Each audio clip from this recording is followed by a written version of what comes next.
De acordo com o CFM, ao longo de 97 anos, o total de médicos cresceu 3,7 vezes a mais que o da população geral. Só que, no entanto, esse fenômeno ele se intensificou muito nas últimas décadas. Nos últimos 50 anos, o total de profissionais de medicina cresceu 7,7 vezes. E, por sua vez, a população brasileira aumentou 2 vezes. Se em 28 de outubro de 2012 eu formei com aproximadamente 12 mil colegas pelo Brasil, no ano de 2020 formam 32 mil médicos. E a população claramente não triplicou. E sim, eu realmente acredito que o médico do futuro não será medido pela quantidade de diplomas que ele carrega na parede.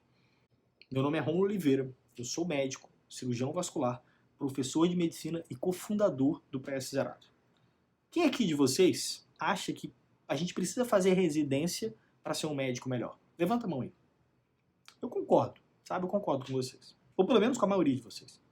Mas eu não sei se vocês vão concordar comigo a partir de agora. Sabe por quê? Porque especialização, sub, R+, fellow, acompanhar seu chefe lá para aprender a operar no DaVinci, isso eu vou chamar de hard skills. Essas hard skills acompanham a gente desde o princípio. São competências técnicas, que sim, são obrigatórias em algumas posições, cargos ou empregos que você queira ter. Mas existe um outro conjunto de skill, um outro conjunto de habilidades. Mas antes da gente falar desse novo conjunto, vamos pensar aqui numa possibilidade. Se a gente está falando do futuro da medicina, concorda comigo que a primeira coisa que a gente pensa quando a gente fala futuro é tecnologia. Se há 20 anos atrás você tivesse de plantão e não tivesse um livro com a tabela de classificação de Hanson, você não saberia dizer o quão grave era aquele paciente com pancreatite, por exemplo. A não ser que você tivesse decorado a tabela. Não tinha internet. Apesar da gente ser da mesma geração, né, como dizem, a gente é da geração dos millennials, eu ainda lembro quando eu era bem novo e eu ouvia aquelas ligações do modem. Tinha que desligar o telefone para poder usar a internet. Mas talvez alguns de vocês não lembrem. Ou muitos de vocês não lembrem. Se hoje em dia dose, diluição, epônimos e tabelas foram substituídos por uma pesquisa no Google, o que será substituído no futuro? O que será que a robótica, a inteligência artificial e o Big Data podem mudar na medicina? A gente sempre ouviu as histórias das máquinas que substituem os homens a partir da Revolução Industrial, lá desde a 8ª série. Sempre quando a gente estudou isso já era conhecido. Mas a gente, médico, engenheiro, advogado, professor, não pensava que existiria uma máquina tão cedo que poderia te substituir. Agora, claro que isso não é uma verdade absoluta, mas uma projeção. E uma projeção que não é minha, mas de uma geração de profissionais.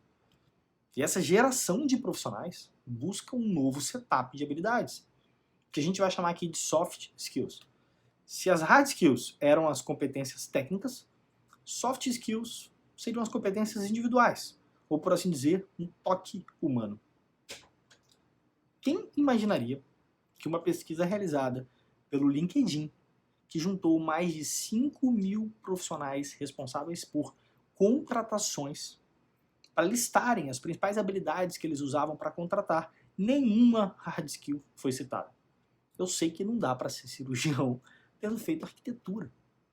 Mas você lembra do mercado, dos 30 mil? Não tem mais 2 cirurgiões na cidade. Tem 10, 20, 30, às vezes por bairro. Então o que torna a gente insubstituível? O que torna você insubstituível? De acordo com a Global Trends, habilidades como criatividade, persuasão, colaboração, adaptabilidade e gestão de tempo são as top 5. Essas são as que as empresas mais buscam. E detalhe, hospitais, clínicas, consultórios são empresas. Então o que será que precisa ser aprendido? Nos próximos minutos eu vou falar de 2 habilidades que eu considero mais importantes para o seu futuro na medicina. E a primeira delas vou chamar de um conjunto, relacionamento, como usar ou desenvolver essa habilidade dentro do hospital, como criar empatia. E empatia não é olhando para o celular e dando bom dia por aí. Não é agradecer o funcionário que limpou o seu consultório. Isso não é empatia. Empatia não é ser educado, porque educação é obrigatório. Empatia é se colocar no lugar do outro. Empatia é criar conexão, é ouvir seu paciente, sem interromper, por exemplo, ele a cada 2 minutos. E essas conexões precisam ser criadas em 3 níveis. Entre colegas, entre profissionais e entre os seus pacientes, você e os pacientes. E se existe um sol no universo da medicina, esse sol é o paciente. E eu digo, não paciente como se não fosse uma pessoa. Às vezes me incomoda pensar assim, né? Falar sempre o paciente. A gente está falando de alguém aqui. Algum de vocês já foi internado? Alguém aqui já ficou internado? Eu já fiquei. Estar do outro lado não é fácil, não.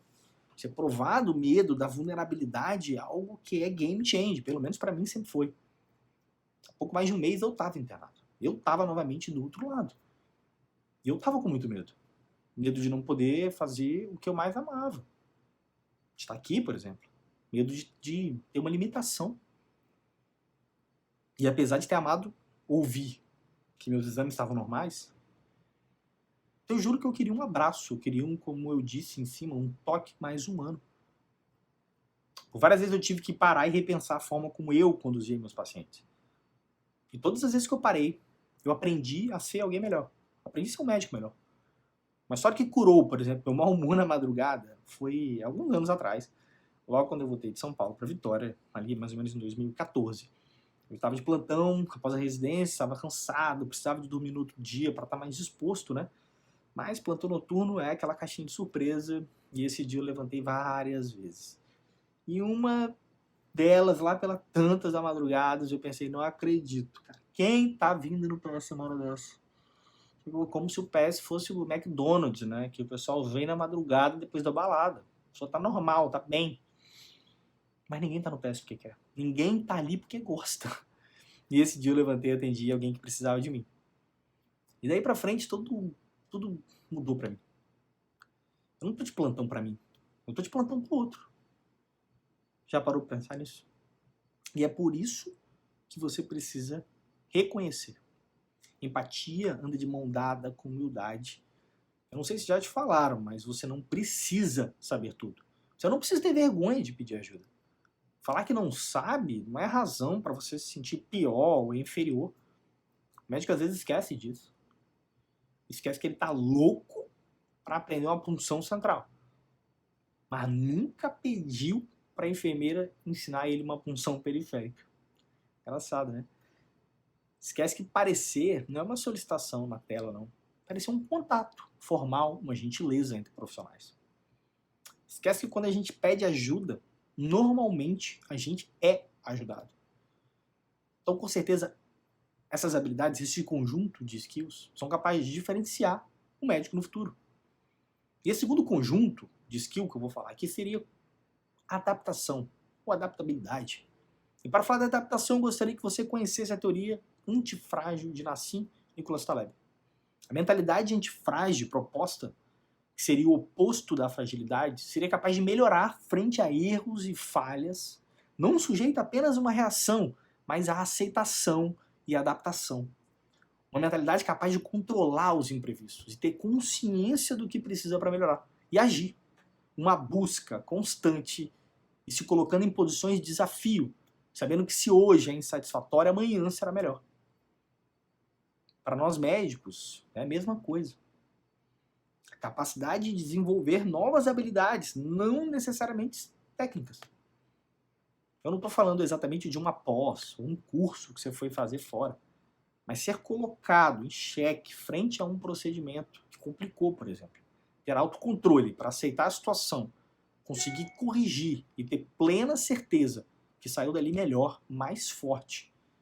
Consciência que você seria sim falho, será sim falho, mas nunca pelo mesmo motivo. Uma busca constante de aperfeiçoamento. De novo, essa é uma característica do médico do futuro. E por fim, eu gostaria de falar de comunicação. Deixa eu te contar uma coisa. Dar alta, por exemplo, não é chegar para o seu paciente e dizer, tá aí sua alta. Não, tá aí sua receita, toma aí. Dar alta envolve explicar efeitos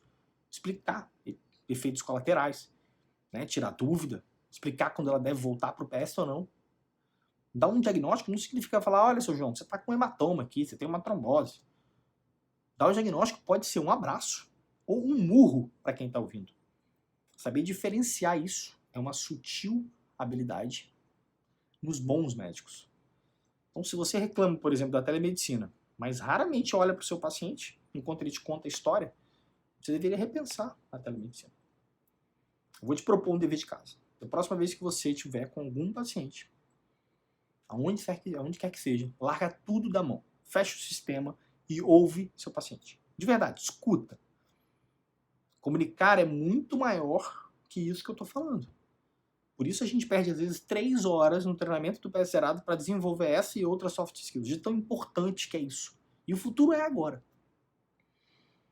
E o futuro da medicina pode ser digital, pode ser à distância, pode ser por robô, pode ser do jeito que for. Mas verdade seja dita, doença está no doente. Curar não é simplesmente dar remédio. Enquanto isso existir, humanos continuarão precisando de um toque humano. Muito obrigado pelo convite. Foi um prazer estar aqui com vocês. Um abraço.